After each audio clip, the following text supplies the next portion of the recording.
천년간의 회계 역사를 차근차근 배우는 여건회계, 역사에서 건진 회계 시작하겠습니다. 남영호입니다. 제4편, 포드의 컨베이어 벨트, 그 중에서 제3화, Before Lincoln, After Lincoln. 링컨, 우리가 잘 아는 친숙한 대통령이시죠? Before, 링컨이 대통령이 되시기 전의 상황, 그리고 After Lincoln. 이분 굉장히 유명하시죠. 왜냐? 노예 해방을 했기 때문에. Emancipation Proclamation이라 그래갖고 1863년 1월 1일 날 노예 해방을 했습니다. 북부와 남부 사이의 전쟁을 노예제 폐지를 위한 도덕적 전쟁으로 미화시킨 그런 선언입니다. 수정헌법에도 명시됐습니다. 13조에 어떻게 명시됐느냐? 이렇게 명시됐습니다. 어떤 노예제도나 강제노역도 이러이러한 아닌 이상 미국과 그 사법권이 관할하는 영역 내에서 존재할 수 없다. 즉 노예제도는 미국 내에는 있을 수가 없다. 해갖고 상하원에서 통과가 되어서 1865년에 정식으로 채택이 됐습니다. 이 남북전쟁의 경제적 효과는요.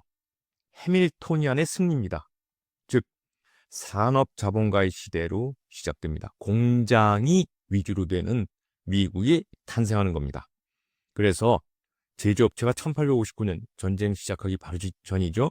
14만 개에서 10년 후에 전쟁 끝난 후에 24만 개로 늘었고 동시에 전쟁균의 유럽 이민자가 80만 명 이상 그 전쟁 기간 동안에 계속 유럽에서 몰려드는 겁니다.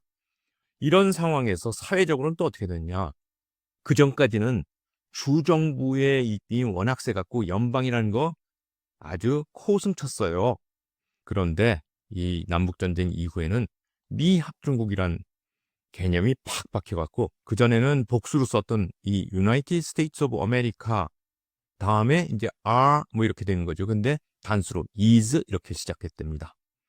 그래서 아까 말한 대로 공업국가로 변식하고 귀족적 남부 농장이 없어지면서 소작제 개인 농업으로 미국 역사상 가장 위대한 대통령이라고 합니다. 그걸 어떻게 아느냐?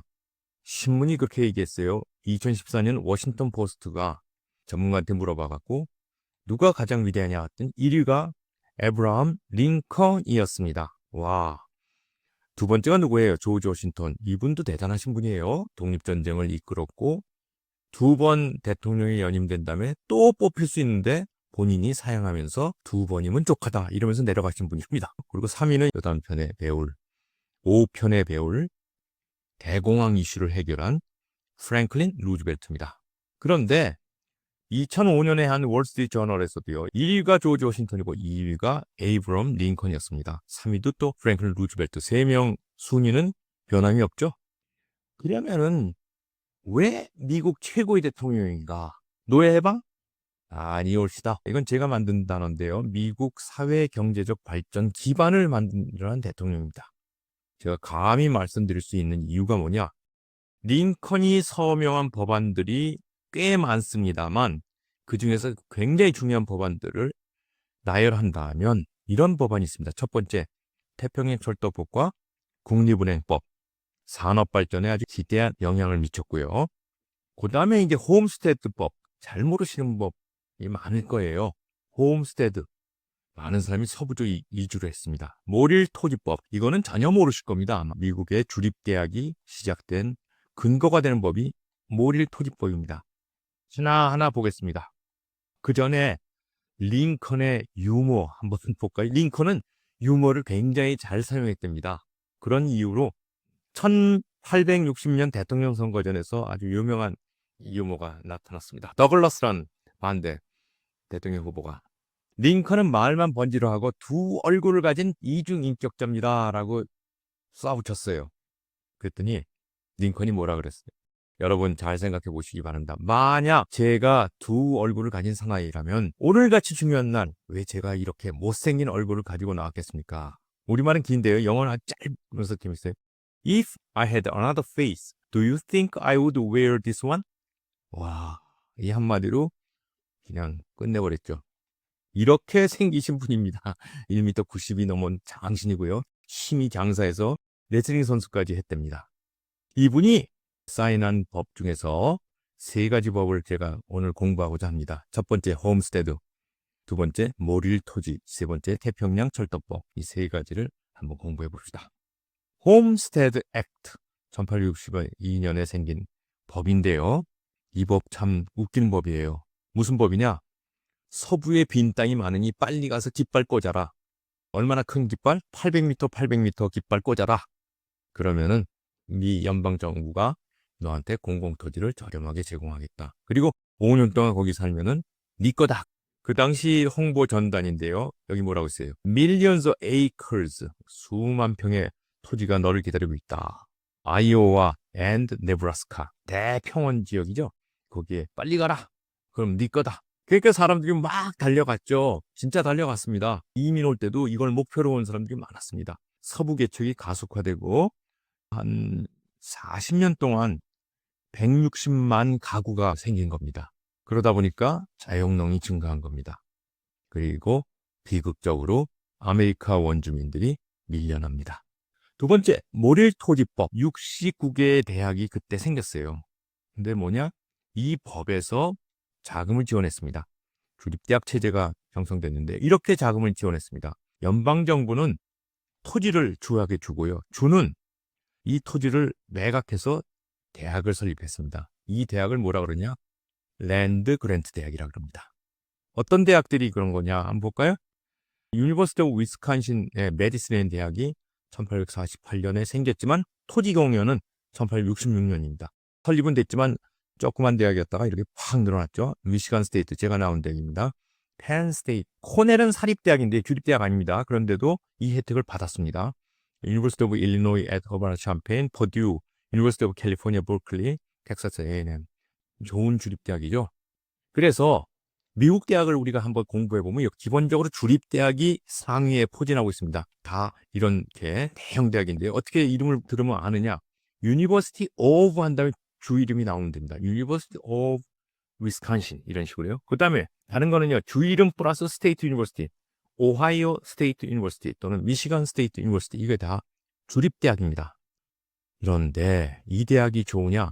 물론 좋습니다만 더 좋고 반짝거리는 대학은 다 뉴 잉글랜드에 있습니다. 이 모릴 토지법 이전에 생긴 8개의 명문입니다. 아이비리그라 그러는데요. 운동 경기를 함께하는 그런 8개 대학입니다. 운동 경기를 하면서 리그를 형성하고 그 이름의 별명을 아이비라고 붙었습니다. 이 대학들은 졸업식이나 무슨 기념일에 졸업생들, 학생들이 아이비, 담장이를 심는 게 전통이었습니다. 그러다 보니까 학교가 다 담장이로 뒤덮여 있습니다. 이게 담장이죠, 이게. 이 대학은 어떤 대학이냐? 이런 대학입니다. 하버드, 예일, 유펜, 프린스톤, 콜롬비아, 브라운, 다트머스, 코넬. 대단한 대학이죠. 하버드가 제일 먼저 생겼습니다. 언제요? 1636년 오자마자 대학을 세웠습니다. 이제 마지막 태평양 철도법, 이것도 굉장히 중요한 법입니다. 대륙 횡단철도 건설을 연방정부가 지원했습니다. 어떻게 지원했냐? 토지 보조금이랑 대출을 제공했습니다. 유니온 퍼시픽, 센트럴 패시픽이 양쪽에서 이렇게 건설해갖고 이렇게 만나게 된 겁니다. 여기서 이제 이쪽이 유니온 패시픽이고 이쪽이 센트럴 패시픽이 만난 게 1869년입니다. 축하하고 있죠? 지도상으로 보면 이렇게 됩니다. 이쪽에 여기가 센트럴 패시픽, 이쪽이 유니온 패시픽이죠. 물론 이거는 벌써 있었던 철도망입니다. 그래서 이 법의 효과는 엄청납니다. 미국을 일으킨 법을 하나만 대라 그러면 대륙철도법입니다. 이 철도회사들이 엄청난 부를 축적했고요. 그리고 서부 개척, 경제 발전이 촉진됐습니다. 마지막으로 철강, 운송 산업이 발전했습니다. 철도회사가 발전하면서 재무회계로는 역부족이었습니다. 왜냐? 재고 자산 어마어마하죠. 수백 킬로의 철도망이죠. 수천 명의 직원, 조직 규모가 엄청납니다. 그러다 보니까 경영 환경이 복잡해지고 자원 배분 문제가 생기기 시작했습니다. 그러면서 생긴 게 관리회계가 이제 시작됩니다. 어떻게? 노선별 수익 비용 분석, 수송 단가, 그리고 마지막으로 유지보수 비용이 얼마인가 이런 거. 이제 진짜 마지막으로 표준시를 제정했습니다. 이게 무슨 말이냐? 19세기 중반까지는요, 도시가 자기 시간을 정했습니다. 말도 안 되죠? 그래서 철도회사들이 협력해갖고 시간을 정했습니다. 미국을 태평양, 서나, 중부, 동부 이렇게 나눠놓고, 물론 이제 한 30년 있다가 연방정부가 이걸 승인해서 지금도 미국은 4개의 시간대로 구성되어 있습니다. 네, 애스터 링컨 이제 방향은 잡혔습니다. 공업국가로 간다. 이거 확실해졌고요. 그다음에 철도도 막 깔고요. 대학도 세웠고요. 거기다가 자영농도 막 생겼어요. 그렇지만 갈 길은 멀다. 빅토리아 시대의 후진국 미국. 다음화에서 보겠습니다. 수고하셨습니다.